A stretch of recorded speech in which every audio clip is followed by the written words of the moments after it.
दिल्ली का लाल किला उस रोज दीवारों पर शाम का सूरज अपनी आखिरी किरणें छोड़ रहा था। दिन था 19 सितंबर 1857। कभी इसी किले के अंदर शहंशाहों की शान शौकत गूंजती थी, लेकिन आज हवा में डर और बेबसी थी।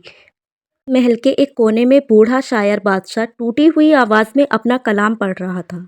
लगता नहीं है दिल मेरा उजड़े दयार में, किसकी बनी है आलमे नापायदार में। एक वक्त पूरे हिंदुस्तान पर राज करने वाले मुगल साम्राज्य के आखिरी बादशाह बहादुर शाह जफर के आखिरी लफ्ज थे, जो दिल्ली पर अंग्रेजों की कूच के बाद अपने जीवन के सबसे मुश्किल पल से गुजर रहे थे। बादशाह जफर ने आखिरी बार अपनी पसंदीदा बेगम जीनत महल और परिवार के बच्चे कुचे सदस्यों के साथ खाना खाया।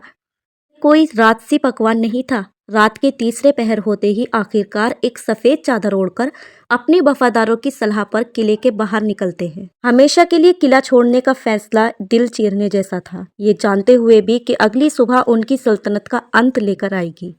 उस रात बहादुर शाह जफर ने केवल किला ही नहीं बल्कि मुगल सल्तनत की मिल्कियत भी पीछे छोड़ दी, जो उन्हें पुरखों से मिली थी। इसके बाद दिल्ली के तख्त पर कोई मुगल शहंशाह काबिज नहीं हुआ। तो फिर आगे ये मुगल गए कहाँ? 1857 के बाद मुगल पीढ़ी का क्या हुआ? जानेंगे इन सभी सवालों के जवाब आज की इस वीडियो में। दोस्तों, स्वागत है आपका मस्तूरा क्लासेस की एनिमेजिक सीरीज में। आज की कहानी में हम बात करने वाले हैं भारत के आखिरी मुगल बादशाह बहादुर शाह जफर के बारे में। तो देर न करते हुए चलिए वीडियो को शुरू करते हैं। साल 1803 में अंग्रेजों ने दिल्ली पर हमला करके कब्जा जमा लिया। जफर राजा तो थे, लेकिन कंट्रोल ब्रिटिश सरकार के पास था। इसके बदले उन्हें अंग्रेजों से पेंशन भी मिलती थी। 1857 की क्रांति में विद्रोहियों का साथ मांगने पर मदद के लिए तैयार तो हो गए। कई इतिहासकार उन्हें सादा पुरकारी मानते हैं, यानी कि जो सादा हो मगर चतुर और छलकी भी। वो कैसे बादशाह थे, इस पर बहस हो सकती है।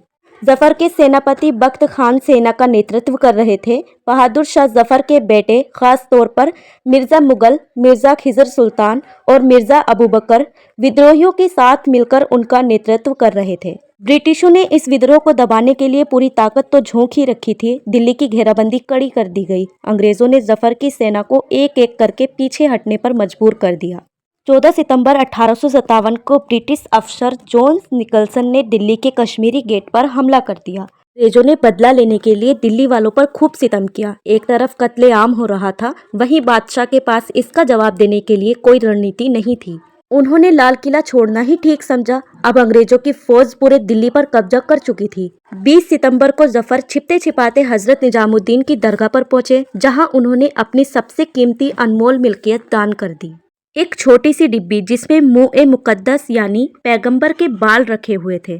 इसके बाद बादशाह ने खाना खाया। जिस मुगल बादशाह के आगे दावतों के दस्तरखान कम पड़ जाते थे, हिंदुस्तान में उसकी अंतिम दावत में शुमार थे तो बस बेसन की 2 रोटी और चटनी। इस यात्रा के बाद बादशाह को हुमायूं के मकबरे पर ले जाया गया। ने लाल किले पर कब्जा कर लिया था और जी तोड़ हुड़दंग मचाया। जफर महल की छावनी में बदल दिया गया। कई शाही महलों बगीचों को तोड़कर ब्रिटिश डिजाइन के आकार में बनवाए गए।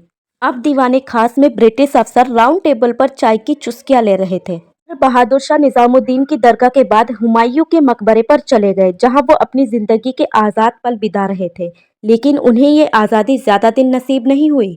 बख्त खान ने उन्हें दोआब में जाने को कहा, लेकिन उनके रिश्तेदार एहसान उल्ला खां और इलाही बख्श ने मना कर दिया। इलाही बख्श ने तो पीठ पर छुरा घोंपते हुए विलियम हडसन को जफर का पता भी दे दिया। हडसन ने बिना समय गवाए हुमायूं के मकबरे की तरफ रुख किया और बहादुर शाह जफर को गिरफ्तार कर लिया। बताया जाता है कि बहादुर शाह जफर ने सरेंडर के बदले हडसन से लाइफ गारंटी मांगी, जिसके बाद ही उनकी गिरफ्तारी हुई।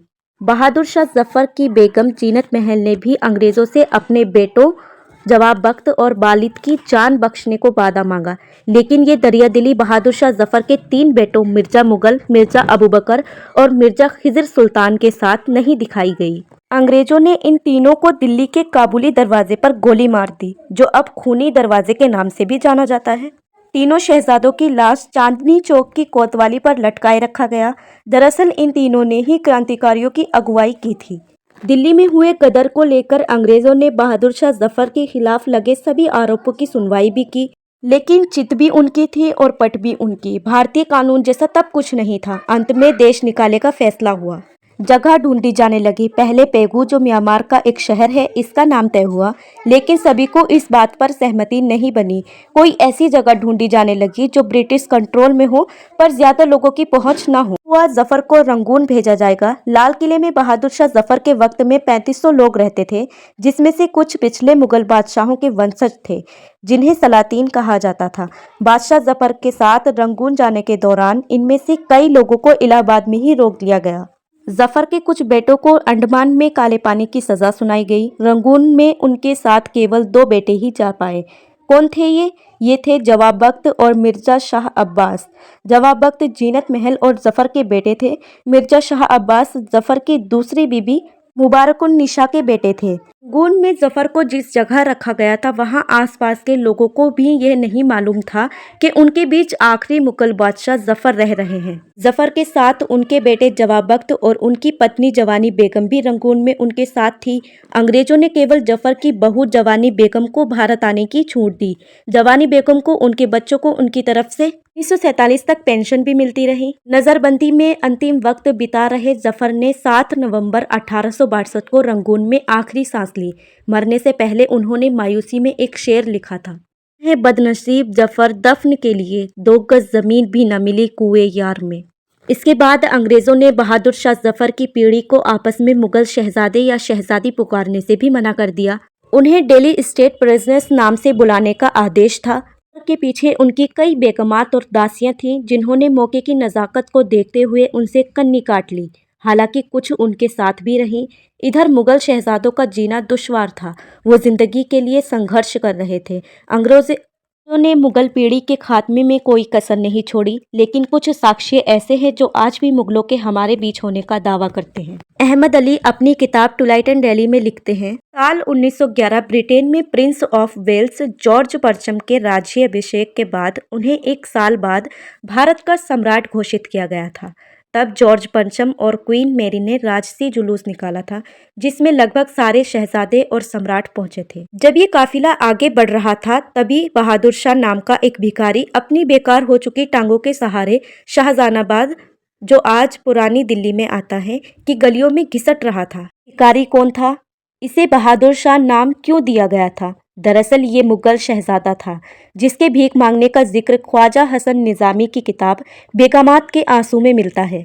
उसका असली नाम मिर्जा नासिर उल मुल्क था। अंग्रेजों से बचने के बाद उसने शाहजहानाबाद में एक व्यापारी के घर में नौकरी कर ली। बाद में जब अंग्रेजों की सरकार बनी तो दोनों को 5 रुपये महीने की पेंशन मिलने लगी। पेंशन मिली तो उन्होंने नौकरी छोड़ दी। बाद में पेंशन बंद होने पर वे कर्ज में डूब गए और भीख मांगने को तैयार हो गए। मिर्जा नासिर उल मुल्क के अलावा बहादुर शाह जफर की बेटी कुरैशिया बेगम का बेटा भी शाहजहानाबाद की गलियों में भीख मांगता था, जिसे एक समय साहिबे आलम मिर्जा कमर सुल्तान बहादुर कहा जाता था। वो केवल रात में निकलता था, क्योंकि दिन में जब वो उसे जानने वाले देखते तो सलाम करते। उन्हें इस बात से शर्म आती थी। शहजादियों के साथ क्या हुआ? बादशाह जफर की एक बेटी थी, कवेश जफर। कवेश की मां हरम की दासी थी। कवेश की बेटी सुल्ताना बानो ने ख्वाजा हसन निजामी से उनकी किताब में मुगलिया राज के पतन के बाद की कहानी का जिक्र किया। बानो के अनुसार महलों में रहने वाली शहजादियों के सिर से ताज हटा तो नौकरों ने भी भाव देना बंद कर दिया। किला खाली करने के बाद जफर की कई बेगमात, दासियां, बेटी बेटियों ने अपना पूरा परिवार खो दिया, तो कुछ ने बड़ी मुश्किल से अपना जीवन काटा। सुल्तान बेगम ने निजामी को बताया कि जफर की गिरफ्तारी के बाद वो किसी तरह हजरत निजामुद्दीन की दरगाह पर पहुंची। बाकी मुगल लोगों ने भी वहां पनाह ले रखी थी। सब परेशान और डरे हुए थे। कोई किसी से कुछ नहीं बोल रहा था। गदर के समय ही महामारी फैल गई, जिसने एक मुगल शहजादी की जान ले ली। अंग्रेज सरकार ने बाद में सुल्ताना बानो की 5 रुपये की पेंशन मुकर्रर कर दी। सुल्ताना बानो के अलावा किताब में बादशाह की सबसे पसंदीदा पोती का भी जिक्र मिलता है। यही लाड प्यार से पली थी, लेकिन परिवार से अलग होने के बाद उसने दरगाह चिरागे दिल्ली में दम तोड़ दिया। एक किस्सा जफर की बेटी कुलसूम जवानी बेगम का भी मिलता है, जो महबूबे इलाही ख्वाजा निजामुद्दीन औलिया की शागिर्द थी और उनके दर पर हाजिरी लगाती थी। उन्होंने निजामी को बताया वो अपने शोहर समीद एक बैलगाड़ी पर बैठी और रात की रात दिल्ली से निकल पड़ी। कुराली गांव जो अब हरियाणा में है वहां पर जाकर शरण ली। यहाँ एक शख्स ने उन्हें पनाह दी। बाद में कुलसूम जमानी अपने परिवार के साथ हैदराबाद पहुंची और कुछ समय तक वहीं रहीं।